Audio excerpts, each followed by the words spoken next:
What if everything you thought you knew about your perfect marriage turned out to be a lie? How would you cope if a single moment changed everything? My wife and I have been together for 29 years, married for 26. I am 51 and she is 49. We have 2 grown-up kids, a 24-year-old son and a 22-year-old daughter. My daughter, whom I met at university, fell in love, got married, and built what I thought was a strong, happy marriage. We shared many activities, communicated well, and tackled issues together. Our careers thrived with mutual support. Our intimacy was still passionate, even if not as frequent as in our younger years. She works in it and I run a landscaping company that employs 75 people. It's a business I started after graduation. Since then, she has been working from home more often. We talked about me stepping back from daily operations and are going part-time. We decided to take some time for ourselves so we could travel and spend more time together now that the kids are grown. Looking back, I saw no red flags, no secretive texting, no guarding her phone, no changes in how she dressed, no odd behavior, no unexplained nights out with colleagues. She would go out with friends or family and someone would always tell me I should have joined. I enjoyed her having her own time while I enjoyed solitude. My workshop. She always came home early, so when everything fell apart, it was a complete shock. Last week, I planned a surprise anniversary weekend at a friend's romantic bed and breakfast during the winter festival. I left work early to surprise her and told her to pack for a trip. As I pulled into the driveway, I saw an unfamiliar car. My gut told me something was wrong. I sat there hoping I was mistaken. But my gut told me something was wrong. I sat there for a moment, thinking, should I leave and confront her later? Or should I pretend I did not see anything? I was shaking so much I could barely see. When I face tough situations at work, I tell myself to man up and deal with it. But suddenly my shaking stopped. I felt oddly calm, even though I was a mess inside. I quietly entered through the back door. My black Labrador was lying there. The dog was looking sad, not his usual excited self. I love that dog. He stayed put as I tiptoed up the stairs. As I reached the top, I heard sounds from our bedroom. I approached the door, opened it, and there he was, her boss, on top of my wife. I paused for a moment before shouting, "Surprise!" The chaos that followed would have been funny if it were not so heartbreaking. He rolled off trying to escape, but my wife was still shrieking, "Oh my God," while trying to cover herself, but she couldn't because he was still tangled up. He eventually freed himself and started searching for his clothes, which were on the other side of the bed. I suddenly realized that they were in the same spot where mine usually landed. I grabbed his clothes before he could, and my wife was sobbing, repeating, "I am so sorry." I backed up. I went over to the door and stood there while he stood next to the bed, naked. I grabbed the large armchair from the corner, dragged it to the door, and sat down. He asked for his clothes, but I refused and tossed him my wife's robe, which was hanging on the door. He started to approach me. I'm 51, but I'm in good shape. I'm 6 feet 3 inches and 240 pounds. I've been doing gym workouts and landscaping work for years, which have kept me fit. I looked at him and warned him, if you come any closer, it'll end badly for both of us. You'll end up in the hospital, and I'll end up in jail. So, why don't you just take a seat? My wife was now crying into her pillow, and he sat down. After an awkward silence, he asked, "What now?" I responded, "I honestly don't know." My wife's crying has subsided a bit, and she sat up eventually. I pulled out my phone and declared, "You're both going." They exchanged glances, and my wife asked what I meant by everything. I replied that she should tell him everything, how it began, how long it has been going on, when, where hotel stays, dinners, the works, everything. My wife insisted this was the only time, to which I replied that there is no way she would be comfortable enough to bring him into our bed if this was not a long-term thing. It was a secret affair. If you lie to me again, I'm leaving and getting a divorce lawyer. She cried for another 10 to 15 minutes. She told me the truth, it had been going on for over 9 months. It started with him flirting with her until he invited her to lunch and she accepted. After drinks, they ended up in a hotel. She came home to me that night as if nothing had happened. She said it was tearing her apart and she wanted to confess, but she didn't know how. I called her out again. If it was tearing you apart, you wouldn't have continued it so easily. They even attended a week-long conference together. I had a long work conference with her that day. She told me that company policy had changed and that spouses were no longer allowed. I put my phone away and the room fell silent again. Then I had a thought. I rummaged through his clothes for his phone and asked for his passcode. He gave it to me, so I started looking through his phone. I found some photos of a woman I assumed was his wife and asked her name. She was quite attractive, though not as stunning as my wife. I told him this as I found more pictures of children. It turned out he has 3 kids and a family portrait of them all together. I held up the phone and said, "What a lovely family. Why would you risk it all for a fling with my wife?" His response was, "What do you mean risk it all? Do you really think Carol won't find out? How would she find out? I'm about to call her right now." I was trembling again, trying to hide my tears, but I just couldn't hold it together any longer. I slumped back into the chair and started crying. She tried to come closer, but I glared at her and said, "Stay away from me." After a bit, I composed myself and looked at his phone again. He begged me, "Please. I am begging you. I promise I will tell her." "Sure you will," I replied. He stood there pleading as I found her number and decided a FaceTime call would be even more effective. She answered, looking confused, and asked, "Who are you?" "Is my husband?" "Right, he's fine for now, but that's about to change." I switched the camera to show him standing there in my wife's robe. I said, "I believe you know this man. The room he's in is my bedroom. The floral robe he's wearing belongs to this woman." I turned the phone to show my wife, who was trying to hide under the sheets, but it was too late. "That's my wife. I came home early today to find them in bed together." I felt sorry for her and terrible about how I broke the news. She started crying, and he tried to make it better by saying he was sorry. I don't know how to explain it. It was just a routine thing. I told her not to believe a word he said. It's been going on for over 9 months, and I've spent the last 15 minutes recording all the details they were willing to share. I told her I'd text her my contact info and that she should send me her email address so I could forward the video. I handed him his phone, and I overheard her warning him that a packed bag would be waiting outside when he got home. She said that if he tried to enter the house, she'd call the cops. She hung up, and I threw his clothes at him. Once he was dressed, he left, leaving me and my wife alone. She looked at me and started crying, apologizing over and over. She said she never meant to hurt me and begged for forgiveness, claiming it was meaningless. It was the usual cheater's excuses. I stared at her and told her to pack her things and get out of my house. I went downstairs and poured myself a drink. She came down the stairs and started to approach me. I said, "Just stop." She asked if we could talk about it, and I said, "Maybe, but not now." I told her it was going to be very hard not to see a divorce attorney, and she started crying again. She looked like she was about to say "I love you," but I interrupted. "Don't you dare say those words right now because I don't think I'll ever believe them again." She cried even more as she walked out the door, watching her leave. My entire world collapsed. I broke down and fell to the floor, shaking and crying uncontrollably. I don't know how long I lay there, but eventually I managed to sit up, still crying.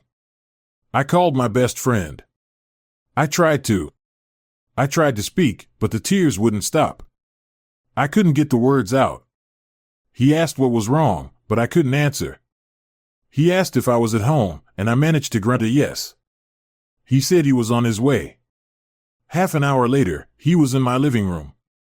I was still in tears. I handed him I had my phone out with the video open and he started watching. I couldn't bear to hear it again, so I went to make us both a drink. He came into the kitchen, took my drink away, and poured them both down the sink, saying, "This isn't going to help you." He was insistent that I couldn't stay there. I was alone tonight and he told me to go upstairs and pack a bag. I came back downstairs and he had my Labrador on a leash. We headed to his place, as some of you have commented on how great my friend is. His name is Dan and I couldn't agree more. Our families are close, our children are friends, and we used to go on family camping trips together over the years. His wife Terry and my wife became close friends, which is relevant to what happened next. As we drove to his house, I was silent and Dan was getting angrier. When we arrived, he walked in and I asked Terry if she knew what was going on. She said no. When he started raising his voice, I stepped in and told him to calm down. I reminded him that it wasn't her fault. He realized he was out of line and apologized to Terry with a hug. Terry was completely bewildered, so I took my phone from Dan. I told him to show her. I went outside with my dog, not wanting to hear it again. When it was over, Terry came out in tears.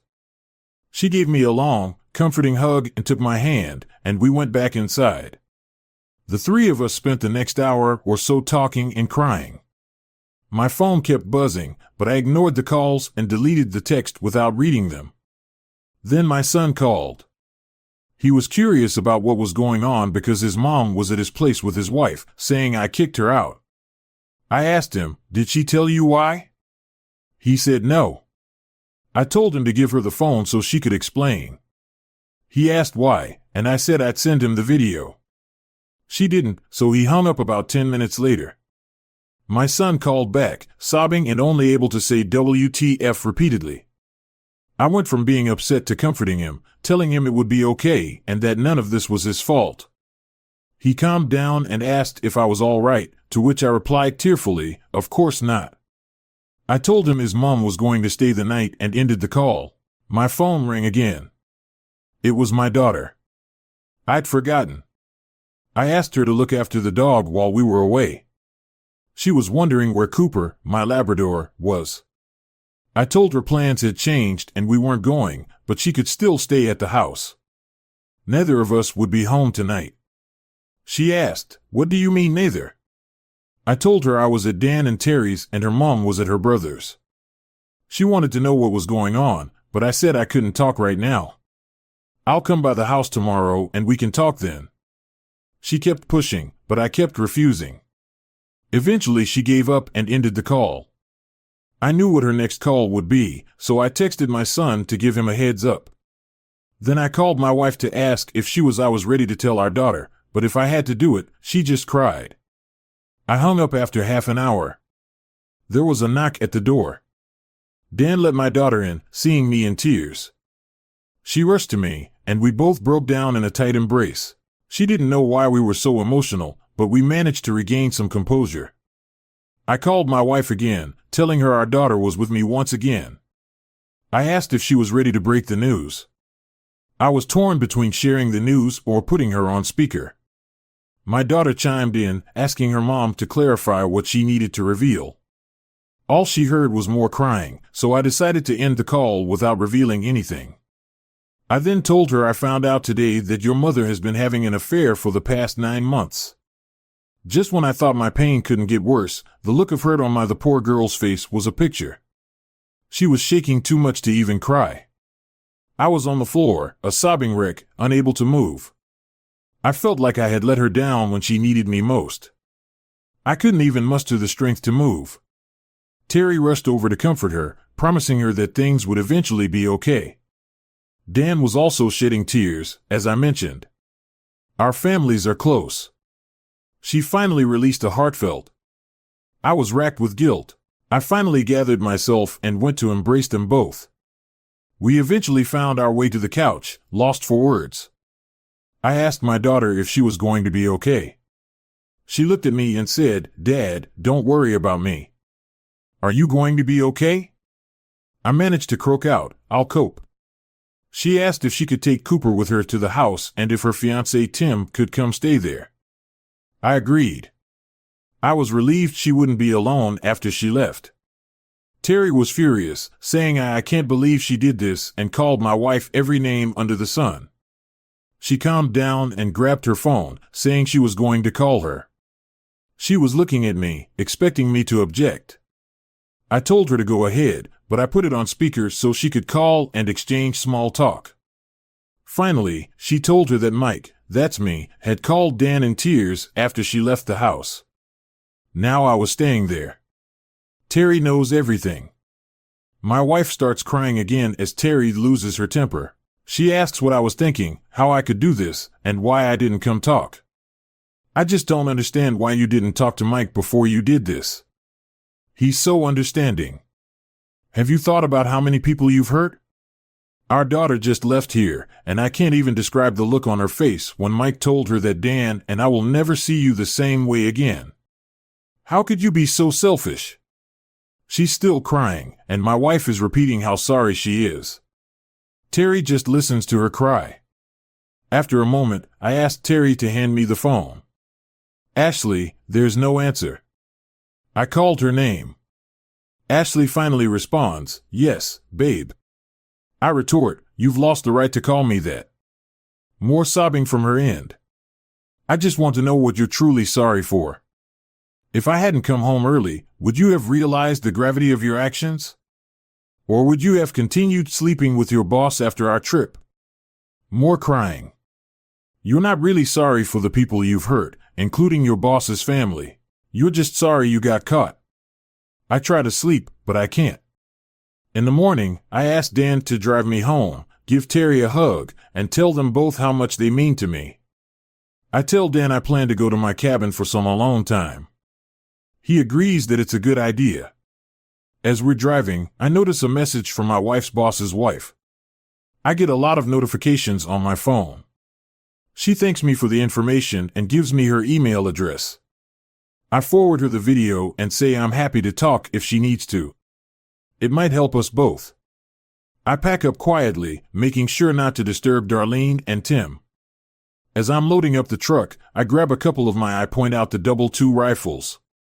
Dan asks me about them, so I tell him, I usually do some target practice up there, but not this time. He says he'll take them away. Cooper gets in the car, and we're off. When we arrive about 2.5 hours later, I open the cabin and start a fire in the fireplace. Cooper and I take a walk in the woods, which is somewhat soothing, but not completely. My son calls to check on me, and I tell him where I am. I say that if his mother wants to stay at the house, that's fine, but she needs to leave before I get back. He agrees after our walk. Cooper falls asleep by the fireplace, and I go out. I've been chopping firewood to get some exercise, and it's surprisingly therapeutic. I imagine my wife's face and her boss's face as I swing the axe. I'm staying at the cabin until Monday. On Monday, I call my office first to let them know I'll be out for a while but can be reached for emergencies. I call my lawyer, who recommends a divorce attorney. I schedule a meeting for Thursday. I also contact the bank to put a hold on our shared accounts and cancel our credit cards, asking for new ones to be sent out. I'm alone in the woods. It helps me figure out what I should do next. I start shaking again, wondering if I should really go through with this or try to save our marriage after I get home. I find this subreddit and start reading other people's stories. It helps a little, but only a little. On Wednesday, I go to the office and talk to my HR manager. We have a close professional relationship that's about to get more personal. I explain the situation and ask for advice on how to handle it with their company. She advises me to talk to my lawyer first. She asks if I'm going to get tested and recommends a doctor. I make appointments. On Thursday, I met with my new lawyer and showed her the video. This time, I could actually listen. She shook her head and said, "Why do people do such stupid things?" It turns out she has no tolerance for cheaters. Her husband cheated on her, and it was so bad that she switched her practice to divorce law. She gives me the thumbs up and I sign on the dotted line. I ask about looping in the other spouses and the boss's HR, and she says we should hold off for now. I've had a meeting with my wife. She's been staying at our son's place, at least she gets it. I need space and wasn't when I got back to the house. I'd been sleeping on the couch because I couldn't face going into our bedroom. I grabbed as much as I could to minimize the number of times I had to go in there. Thanks for sticking with me this far. It took forever to type this out and write. My daughter's situation has been really tough and has had me in tears for hours. I'll provide another update next week. I'm really grateful for all the advice and support I've received from this community. I owe each and every one of you more than I can ever repay. All I can do is say thank you. I'll try to respond to all the comments and messages of support and encouragement. They've been incredibly helpful. Many of you have commented on the strength I showed during the confrontation, but right now I feel anything but strong. I'm just going through the motions. All the advice has been excellent and is helping me move forward. The reason for this post is that I needed help and I got plenty of it. The reason my first post was removed was because it had too much storytelling and not enough requests for support. I'll try to keep this brief, but I believe details are important. I'm starting to accept that there's likely no coming back from this, and I'm almost certain of what my decision will be. However, I can't shake the thought that I'll be discarding 29 years of our shared life. Even now, I can't bring myself to type PX and still refer to her as my wife. What's wrong with that? On D-Day, she ended up at our son's place with his wife. He called to ask what was going on and why I'd kicked his mom out. I told my son that his mom needed to explain everything to him or I would. He knew I was staying at my best friend's place.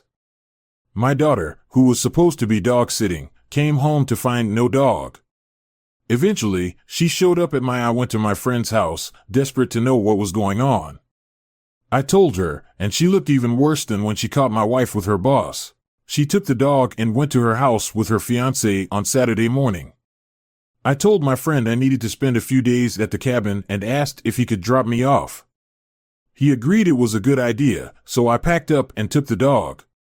I took the dog to the cabin. I spent some time walking in the woods and splitting firewood, which was a good workout and helped clear my mind. I stayed until Saturday and drove home on Monday. I started making calls to the bank, the credit card companies, and a lawyer I use for business matters. He recommended someone whom I called and met on Thursday. I played her the recording. I was confident and hired her. I asked about informing my wife's boss in HR and she suggested we wait. I'm home sleeping on the couch. I can't bring myself to go into the bedroom except to get clothes. On Friday, my son called and said his mom couldn't stay with them anymore. It was causing tension with his wife. Could she come back home? I hadn't spoken to my wife since I reluctantly agreed to her return on Saturday, and I went back to the cabin. It was freezing, but I managed. On Monday, I went straight to the office. Everyone loves my dog, and he gets spoiled there. I finally went home on Monday night, and I saw my wife. All I could see was her with her boss on D. I don't think I'll ever get past that. Do you have any suggestions? We didn't speak. I went to my basement office to keep busy. Eventually, I watched TV in the basement. She came down and asked if we could talk. I told her I wasn't ready yet and asked her to leave me alone while she was there. I fell asleep in the recliner. I woke up early, went to the gym, showered there, and went to work. My routine is to go home. I was late for the rest of the week. On Friday, my HR manager checked in on me. I told her about recent events and my therapist visit. She suggested I stop sleeping on couches and chairs and buy a new bed. I thought it was a great idea. I withdrew half of the joint account funds, which was my wife's share, and bought a new bed. The delivery was scheduled for Saturday. I waited at the office for the call that they would be there. In 30 minutes, I stopped to pick up a couple of sandwiches for the delivery guys and waited nearby when they arrived. I met them, treated them to lunch, and gave each of them $1.25. I asked them to do me a favor, not to haul away the old mattress and to come back later to pick it up. I asked them to lean it against a tree near the street. They looked puzzled, so I told them to give me 5 minutes and come in. I thought about burning the old mattress in the driveway, but decided against it because of the cleanup. While I was upstairs stripping the bedding, I decided to make a statement. I took a can of Blaze orange spray paint and wrote "Wife cheated on me" in our bed in big letters. When the guys came in, my wife asked what was going on. I told her I couldn't sleep in that bed anymore and that I bought. My wife seemed upset at first, but she went downstairs. The guys left the new bed set up and the old mattress where I asked. After a while, she told me that they left the old mattress in the yard and that they would be back for it. I responded, trying to keep a straight face. I don't think she realized yet, but the entire neighborhood certainly did on Valentine's Day. She tried to be romantic and initiate intimacy. Intimacy, I told her I wasn't interested, even if she were the last woman on earth. She said we don't just have sex, we make love. I said we hadn't made love since she started sleeping with her boss. She seemed shocked. Did she think I'd forget? I don't understand her thought process. I decided it was time to talk and asked her to sit in the living room. I asked her what she wanted to do. Should we try to make things work or should we get a divorce and move on? I'm not sure why I even suggested trying to fix it. I guess I'm struggling with the idea of throwing away 29 years. Please convince me otherwise. She said she was willing to do anything to make things right and begged for my forgiveness. I told her she needed to tell everyone in our family, starting with her parents. I also have to tell my mom, and I'll have to tell our kids too. They're visiting tonight, so I'll let you know how that goes.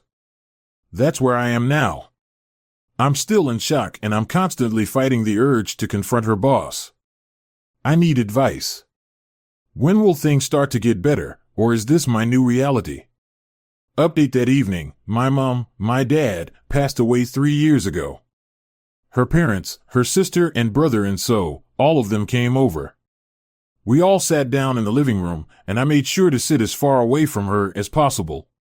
Everyone started with comforting words like, "What's wrong? We love you.